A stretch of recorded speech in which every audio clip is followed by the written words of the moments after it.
si sir, pati daw fog lights, papalitan ng LED, tricolor, R-bulbs LED. So ang access niya, para hindi na tayo magbaba ng bumper, itong screw na to, Phillips screw, tapos pag natanggal mo yan, buksan mo lang to. Tanggalin ko muna. Tanggal ko na yung screw, yung ginamit natin. So yan, may access naman dyan, para makita mo yung bumbilya. Yan, nandun sa loob. Kita ba? Anyways, tanggalin ko muna yung bumbilya. Nadukot ko na yung fog light. Kakabit natin yung R-bulbs LED tricolor. Tapos na natin siya kabit ng mounting. Ito may sarili na siyang butas. So yun na lang ginamit natin yung balance ito. Yan. So hindi na siya kakalog-kalog.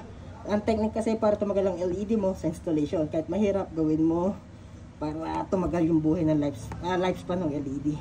And syempre satisfied si customer. Walang back job. Wala pang warranty claim. Ayun, nakita natin ba't di siya umilaw. Nginatgat ang daga. Yan yung mga residue ng engine contaminants. Basag na rin. So papalitan natin siya ng ceramic. Give me 5 minutes. Tapusin ko lang. Ito natin yung LED. Siyempre ginawa natin ng bagong socket. Ayan. In-insulate natin. And kabit natin sa assembly. So yun. Basag na yung bracket. Ito yung tinuturo ng flashlight. Ayan. So, sa taas, buo pa. So, isang side basag, kaya hindi siya ma-align.